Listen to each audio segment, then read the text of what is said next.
Recently মুক্তি পাওয়া Moana 2 সিনেমাটা অলরেডি ইতিহাসের সর্বোচ্চ আয় করা অ্যানিমেশন সিনেমা হিসেবে তকমা পেয়ে গেছে। তো এই সুযোগে ভাবলাম যে মোয়ানা সিরিজটা আপনাদের সাথে শেয়ার করি।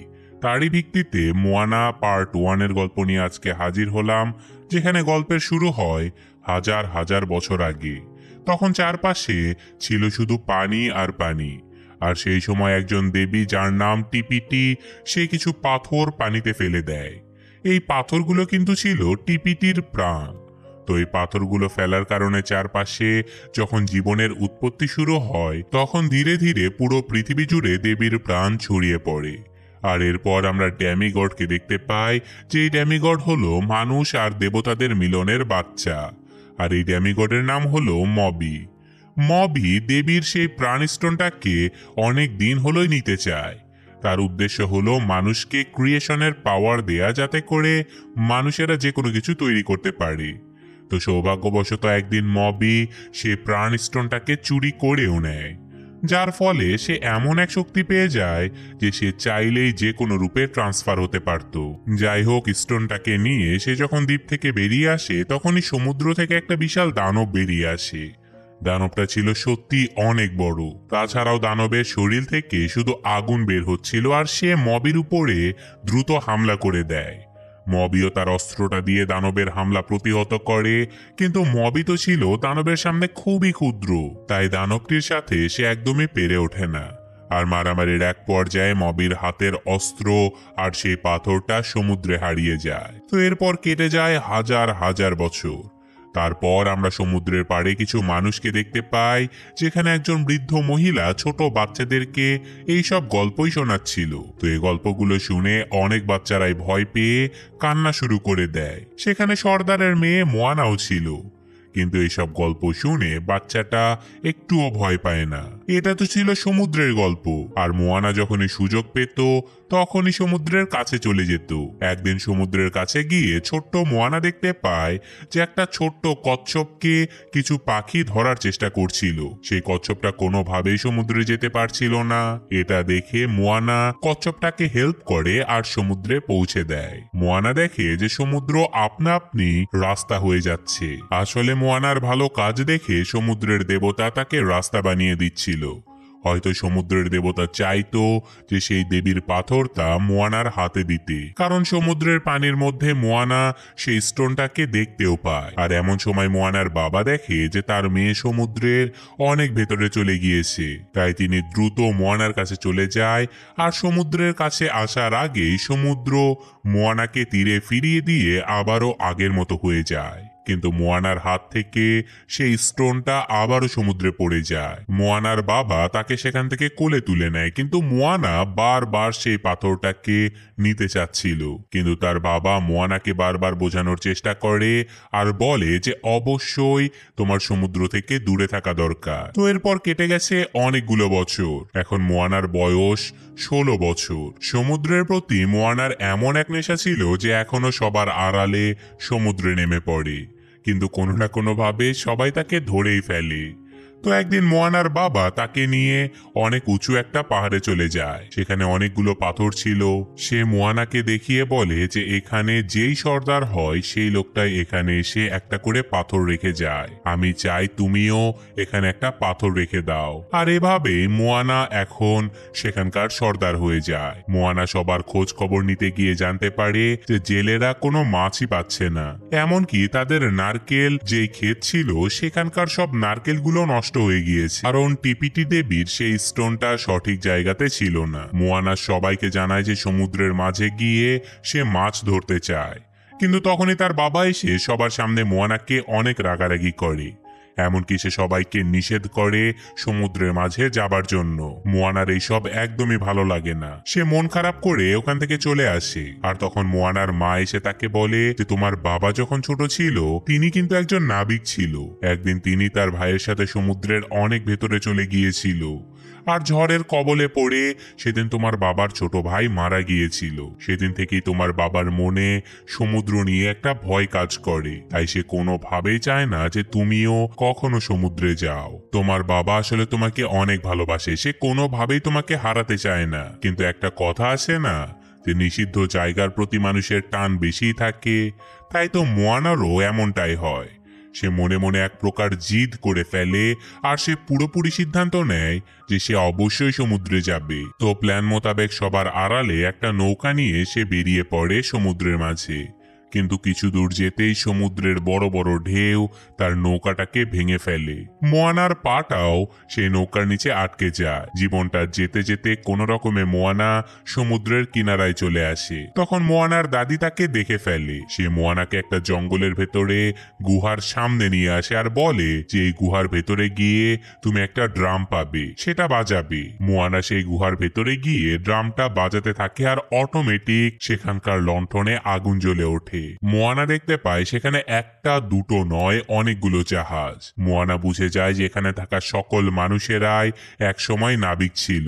মোয়ানার মনে এখন প্রশ্ন জেগে ওঠে যে কেন সবাই এই কাজ ছেড়ে দিয়েছে। সে তার দাদিকে প্রশ্ন করলে তার দাদি জানায় যে আজ থেকে হাজার হাজার বছর আগে যখন দেবীর প্রাণস্টোনটা তার নির্দিষ্ট জায়গা থেকে সরে গিয়েছিল, তখনই দুনিয়া পাল্টাতে শুরু করে। সত্যি বলতে এটাই ছিল কারণ, আর এই জন্যই কোনো মানুষই আর সমুদ্র যেতে সাহস পায় না। তিনি মোয়ানাকে আরো বলে যে যদি তুমি সবকিছু ঠিকঠাক করতে চাও তাহলে একটাই সমাধান আছে, দেবীর প্রাণ পাথরটাকে তার সঠিক জায়গাতে রেখে দিতে হবে। এরপর মোয়ানার দাদি তাকে টিপিটি দেবীর একটা হার্ট স্টোন দেয় আর বলে যে তুমি যখন ছোট ছিলে সমুদ্রের দেবতা তোমাকে এই হার্ট স্টোন দিয়েছিল। তখন আমি এই পাথরটা তোমাকে এই জন্য দেইনি কারণ তুমি তখন অনেক ছোট ছিলে। এই সফরের জন্য সেই সময় তুমি রেডি ছিলে না। সমুদ্রের দেবতা একমাত্র তোমাকেই এই কাজের জন্য সিলেক্ট করেছে।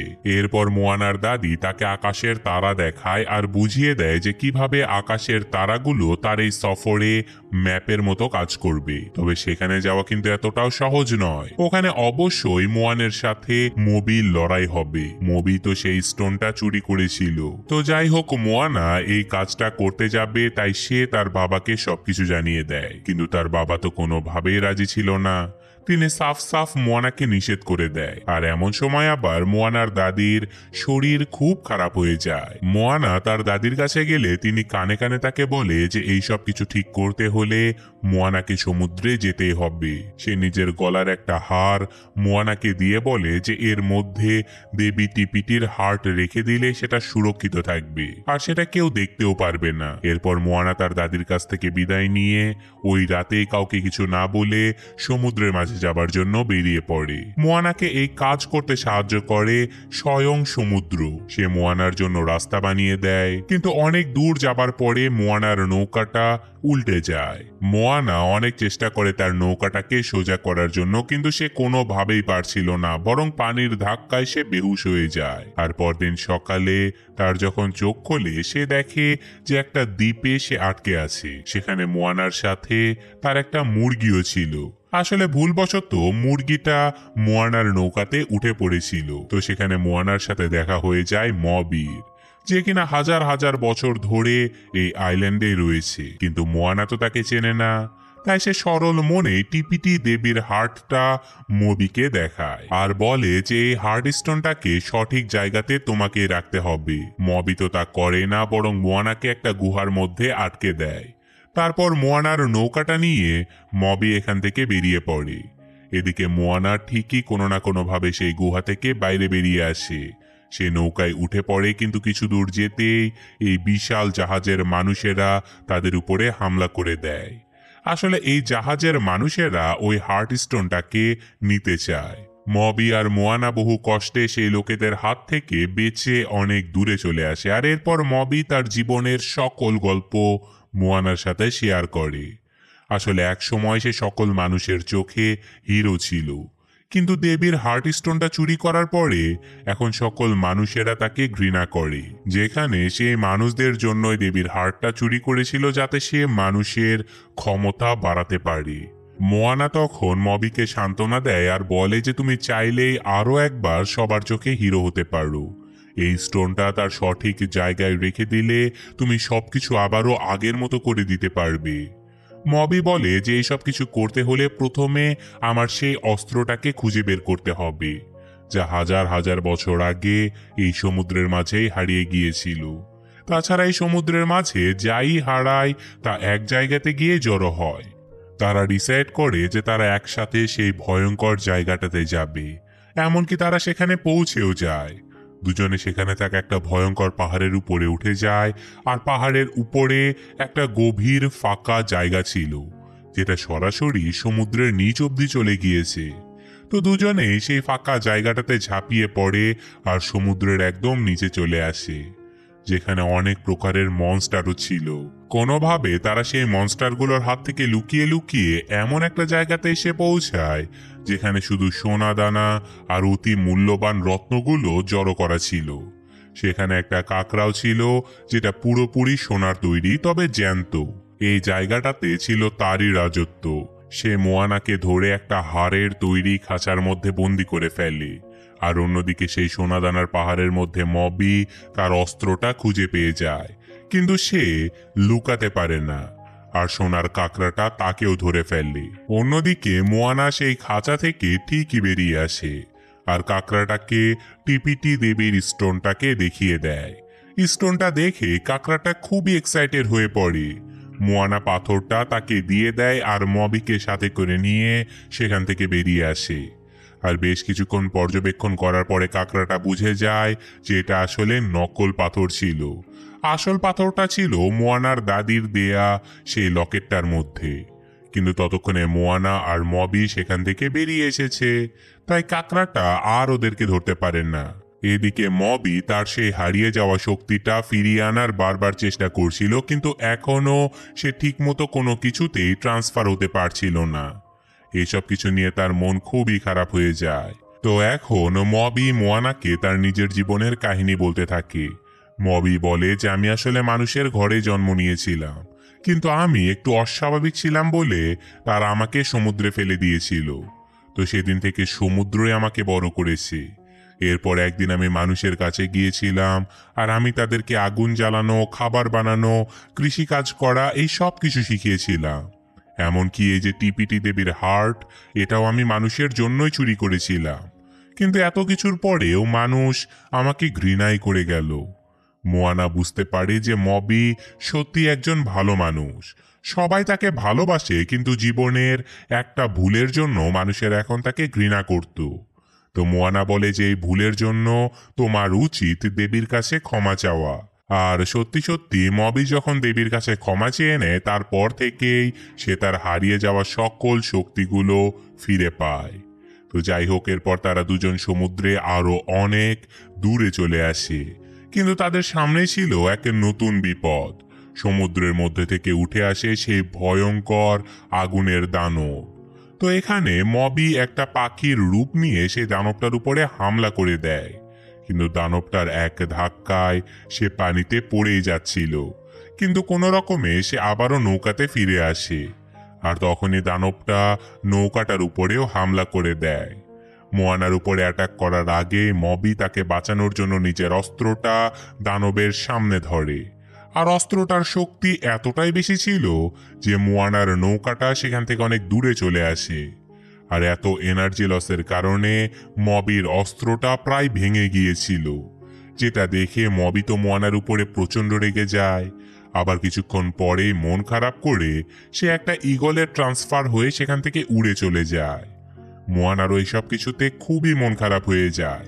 সে ভাবতে থাকে যে একা একা এই কাজে সে আইল্যান্ডে যেতেই পারবে না, কারণ সে আইল্যান্ডে যেতে হলে ভয়ঙ্কর ওই দানবের সাথে তার নিজের একার লড়াই করতে হবে। তাই মন খারাপ করে সে সমুদ্রকে বলে যে এই স্টোনটা তোমার কাছেই রাখো, হয়তো এই কাজের জন্য আমি সঠিক মানুষ নই, এই কাজের জন্য তোমাকে অন্য কোনো মানুষকে সিলেক্ট করতে হবে। তো এখন সমুদ্র স্টোনটা নিয়ে চলে যায়, আর তখনই মোয়ানার দাদির আত্মা সেখানে চলে আসে, আর তিনি মোয়ানাকে জড়িয়ে ধরে বলে যে সমুদ্র তো অনেক বছর আগেই তোমাকে এই কাজের জন্য সিলেক্ট করেছিল, আর সমুদ্র কখনো ভুল করতে পারে না। তোমার মনে জোর আনতেই হবে, নিজের প্রতি বিশ্বাস রাখো, তুমি অবশ্যই পারবে। তো দাদির এমন কথা শুনে মোয়ানা নিজের প্রতি বিশ্বাস ফিরে পায়, আর পানির মধ্যে গিয়ে স্টোনটাকে আবারও নিয়ে আসে, আর সে একা একাই আবারও যাত্রা শুরু করে দেয়। আর তখনই তার সামনে দেখা হয় সেই আগুনের দানবের সাথে। এবার মোয়ানা একটুও ভয় পায় না। সে দানবটাকে পরোয়া না করেই সামনে এগোনো শুরু করে দেয়, আর দানবটার ধাক্কায় মোয়ানার নৌকাটা উল্টে যায়। বেচারি অনেক চেষ্টা করে নৌকাটাকে সোজা করার, কিন্তু কোনোভাবেই সে পারে না। এদিকে দানবটা মোয়ানার উপরে হামলা করতে যাচ্ছিল, আর তখনই সেখানে মবি তার ঈগল রূপে দানবটার হাত কেটে দেয়। সে আরো অনেক রূপ পাল্টে পাল্টে দানবটার সাথে লড়াই শুরু করে দেয়। আর সেই সুযোগে মোয়ানা তার নৌকাটা নিয়ে সেই আইল্যান্ডে পৌঁছে যায়। সে চারপাশ খুঁজেও এমন কোনো জায়গা খুঁজে পায় না যেখানে এই স্টোনটাকে রেখে দেবে। অন্যদিকে মবি দানবটার সাথে লড়াই করতে করতে তার অস্ত্রটা পুরোপুরি প্রায় ভেঙে ফেলে। আর এদিকে মোয়ানা খেয়াল করে যে পাথরটাকে সেট করার মতো একটা জায়গা রয়েছে সেই দানবটারই বুকে। মোয়ানা বুঝে যায় যে এই দানবটাই হলো দেবী টিপিটি। আসলে নিজের প্রাণ হারিয়ে সে এখন এই দানব রূপে ট্রান্সফার হয়ে গিয়েছিল। মোয়ানা তখন সমুদ্রকে অর্ডার করে যে তার জন্য রাস্তা বানাতে। তো সমুদ্র তাকে রাস্তা বানিয়েও দেয়। আর অন্যদিকে দানবরা তো প্রচণ্ড রেগে আছে। সে একের পর এক হামলা করে যাচ্ছিল। আর এবার মবিকে ছেড়ে সে মোয়ানার দিকে চলে যায় তাকে মারার জন্য। কিন্তু মোয়ানা দানবটাকে বলে যে এই দুনিয়া আপনিই বানিয়েছেন, আমি এটা বুঝতে পেরেছি। আপনি অনেক কষ্ট করেছেন, এখন আমি আপনার হার্টটা আপনাকে আবারও ফিরিয়ে দেব। দানবটা এই কথা শুনে পুরোপুরি শান্ত হয়ে যায়। এরপর মোয়ানা টিপিটি দেবীর হার্ট আসল জায়গাতে সেট করে দেয়। আর সাথে সাথে দেবী তার আসল রূপে ফিরে আসে। সেই সাথে দুনিয়াতে যেসব কারণে কালো ছায়া ছিল সেটা পুরোপুরি ধ্বংস হয়ে যায়। আর সকল জায়গাতে নতুন জীবন আর সবুজে সবুজে ভরে ওঠে। আর মবি লড়াই করতে করতে সমুদ্রে ডুবে গিয়েছিল। সমুদ্র নিজেও এবার তাকে বাঁচিয়ে দেয়। সে টিপিটি দেবীর কাছে সবকিছুর জন্য ক্ষমা চায়, তাই দেবী তাকে নতুন একটা অস্ত্র উপহার দেয়। আর মোয়ানাকেও একটা সুন্দর নৌকা উপহার দেয় যেন সে ভালোভাবে তার বাড়িতে ফিরে যেতে পারে। অবশেষে মবি মোয়ানার কাছ থেকে বিদায় নিয়ে ঈগল হয়ে সেখান থেকে উড়ে চলে যায়। আর মোয়ানাও বাড়িতে ফেরার উদ্দেশ্যে রওনা হয়। আর এদিকে দেবী যে হাজার হাজার বছর পরে তার হার্ট পেয়ে গিয়েছিল, তাই সে এখন শান্তি মতো একটা ঘুম দেবে। তো এরপর মোয়ানা তার বাড়িতে ফিরে আসে, আর তার বাবা মা তাকে দেখে প্রচন্ড খুশিতে জড়িয়ে ধরে। তারা দুজনেই মোয়ানাকে নিয়ে এখন গর্ব করে, কারণ তারা জানে যে অনেক বড় দায়িত্ব মোয়ানা সম্পূর্ণ করেছে। সেই সাথে এই গ্রামের সকল মানুষ তাদের লুকিয়ে রাখা জাহাজগুলো আবারও সমুদ্রে নামিয়ে দেয়। আজ থেকে তারা তাদের পুরনো পেশায় আবারও ফিরে যাবে। আর এই কাহিনীর সাথে সাথে আজকের এই গল্পটা শেষ হয়ে যায়। তো এই সিনেমার পার্ট 2 নিয়ে খুব শীঘ্রই হাজির হব, এইচডি প্রিন্ট রিলিজ হলেই। তো আপাতত আমি বিদায় নিচ্ছি, আল্লাহ হাফেজ।